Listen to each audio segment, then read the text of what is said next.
Hey everybody, welcome to another episode of The Real Deal. This is a property on 30th Lane in South Phoenix. You've got my partner, Cody Barton here. We're out driving properties, doing a couple things today. Actually, the first thing we were gonna do today was make our goals for 2021.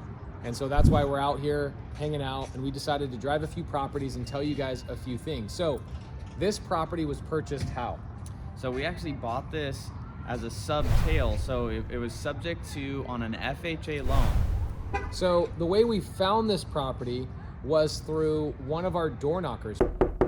We have a door knocker named Ty, who's been on our team. This was a cool story. I don't know if you actually know this. I don't. But Ty only worked for us for 21 hours before he got this house under contract.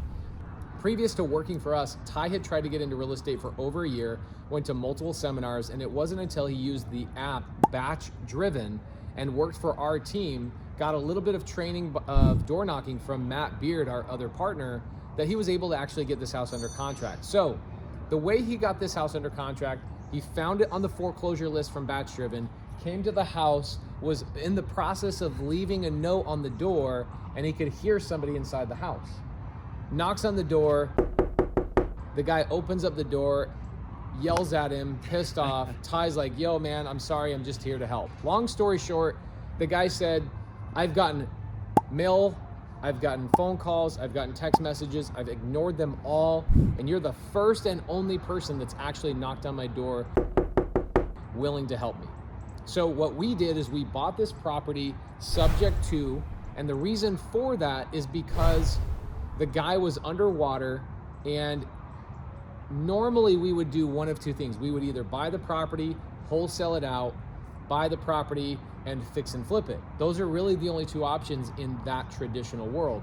But there wasn't enough meat on the bone for us to buy it and wholesale it because of how much foreclosure. How much in arrears did he have? 30,000, just to not everything, but just to reinstate the loan was 30,000. Damn! And then he had thousands of dollars in HOA fees that he had to pay.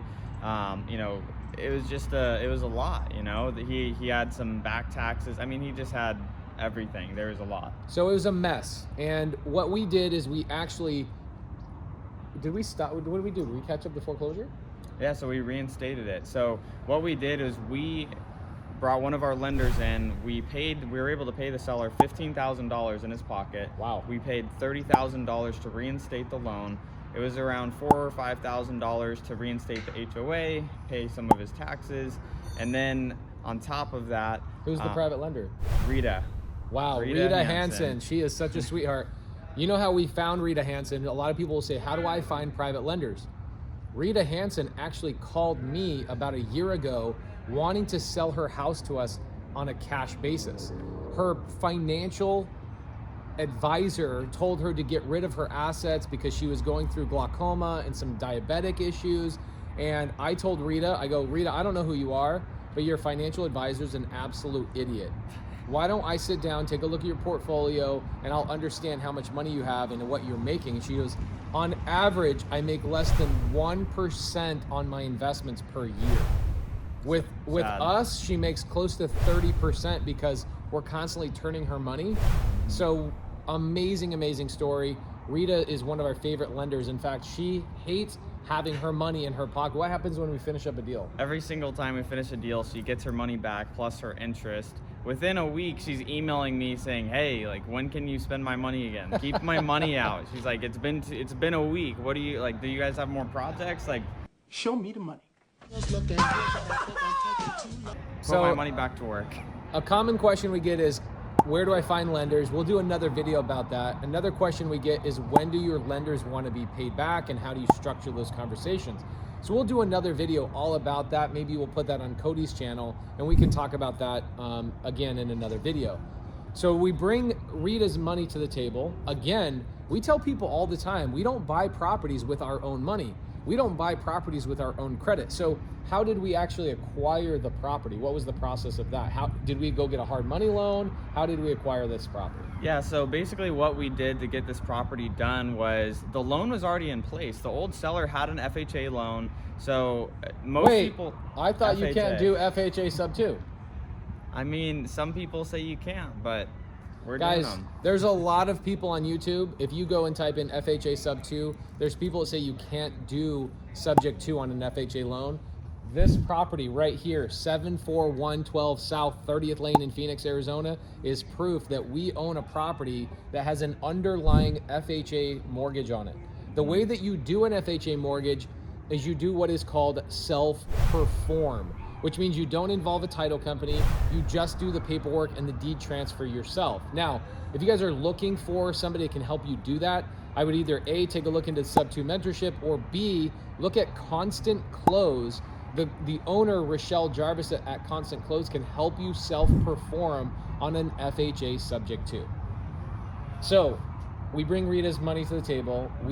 How did we acquire the property? I always cut you off. I'm so sorry. Oh no, you're fine. So we bought it subject to FHA, right? So what we did was we reinstated everything. It gets a little bit more complex when you're doing FHA, you know, self-performed, right? Because typically what happens is the title company does everything. They pay the taxes, they reinstate the loan, they call the bank to get the numbers. And when you're self-performing, you want to have a professional like Rochelle or Constant Close doing that for you, because they're going to make those calls and figure out what all of the reinstatements are. So what we did was we got those funds from Rita Hansen to purchase the deal, and so we just allocated it in some different checks. A check to the seller for around $15,000, a check to the HOA for just under $5,000, and a check to reinstate the loan for a little over $30,000. And then we had about $3,000 in cleanup. We cleaned the carpets and just, I think we did, what did we do, some paint? I haven't even seen the inside of the house. Guys, why are we not inside the house? If you've watched my Real Deal episodes, you know one thing. I like going into the properties.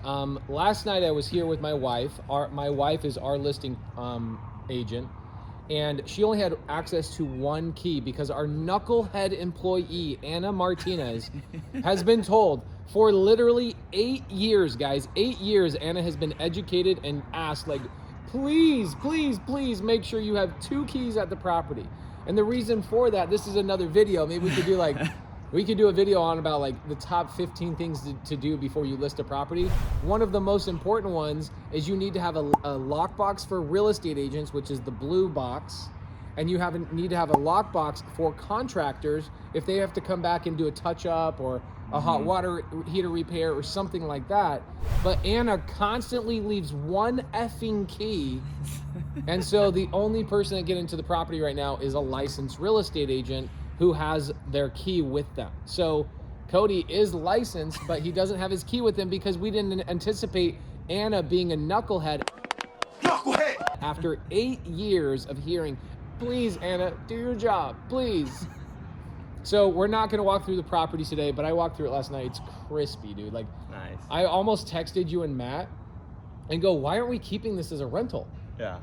And I know the answer, so why wouldn't we keep this property as a rental, which is what we primarily do with subject twos? Yeah, so on this particular deal, number one, the seller didn't want to keep the loan in place long term. He was fine with it for a short term period of time, but he didn't want it long term. The second thing is it wouldn't cash flow. The rent rates are significantly lower than what his payment was, because with FHA loans, if you don't know this, is they have mortgage insurance and some junk fees in them that make the payment a lot higher than if you had like a conventional loan or a VA loan. So just the numbers just didn't work out on this particular deal. So 2 reasons why we didn't keep this property for ourselves. We own it now, but it got listed last night. I'll throw the listing up on the screen. There's 2 reasons why. One, the seller really didn't want us to keep the loan. Okay, we couldn't overcome that. And even if we did overcome that, the problem is it didn't cash flow. But because we bought it subject to, we didn't have to go get a hard money loan, pay a bunch of hefty monthly payments while we fix and flip it. So we'll walk away. I think we'll probably walk away making about $25,000 to $30,000. And Cody's going to break down where we are in the project. What's the underlying mortgage with arrears, construction? Where are we at, and what are we listing it for? And after we list it for that, after you pay your fees to agents, where we think we're going to be. So walk us through those numbers. Yeah, so what the numbers look like right now is the loan that we took over is $215,000. But remember, we had to pay $30,000 to reinstate the loan. We had to pay a few $1,000s to reinstate HOA fees, cash to the seller, some cleanup, some fix up inside. So and monthly payments. Yes. Now that we own the property, we are paying the FHA subject to loan right now out of whose money? Rita's money. Rita, thank you, Rita. We love you. Rita literally paid for the arrears, Yep. HOA reinstatement, closing costs, monthly payments, construction costs, Cash to the seller. cash to the seller, Yeah. and we're into this project, no money out of pocket. So where are we at, like total all in? Yeah, so our total all-in's a little over 270. So we're at like 272, 273. We're gonna list this property for 320, 325,000. What did we list it at? I don't even know what Laura listed it at. I think 320. Yeah. 320. So we listed it at 320. So at the end of the day, with a couple more payments potentially being made on this property, we'll make somewhere between 20 to 30,000, give or take, depending on repairs or unexpected stuff. And you would think that somebody as seasoned as us in the fix and flip game would know exactly how much money we're making.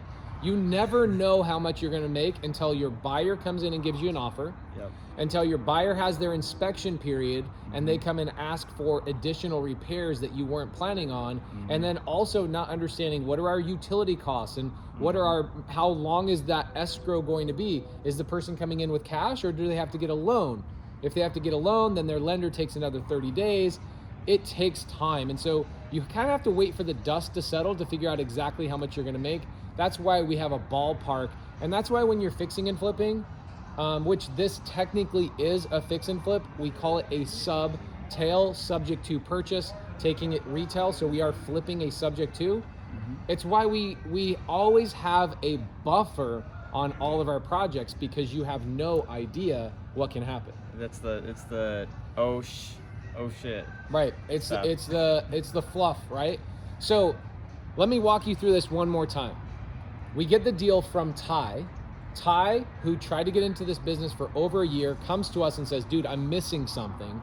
I need help. I've been paying for coaching and mentoring and going to seminars. I've paid $25,000 in a year and a half of my life to have zero to show for it. So we teach him about batch-driven app. We send him out into the field and we say, go knock foreclosures. Go focus on foreclosures, because batch-driven has a list of foreclosures in the app with the subscription, which is amazing. And if you guys want to get a free trial of batch-driven, go down below in the description. So he jumps out, goes out in the field, and he's super engineer-based, okay? What I loved about this is when I actually came to the property the first time, I was hearing Ty tell the story, and I'm like, man, that's so cool. It took you a year only. You've been with us for a week and you got your first deal. And he goes, well, Pace, I actually work as a photographer in the day, and I only put in 21 hours until I got this contract with the app. So guys, that's what we're saying, is that this business is truly easy if you put in the work. He put in only 20 hours worth of work, got this contract. Here we are about a month later, the house is listed. We'll get a contract probably in the next few days because the market is blazing hot. Yeah. And if we make 25 grand, let's say, his take of that is $5,000. So he'll make $5,000 on this project working 21 hours. That's pretty That's great rate. $400 an hour. That's insane. Or what is that?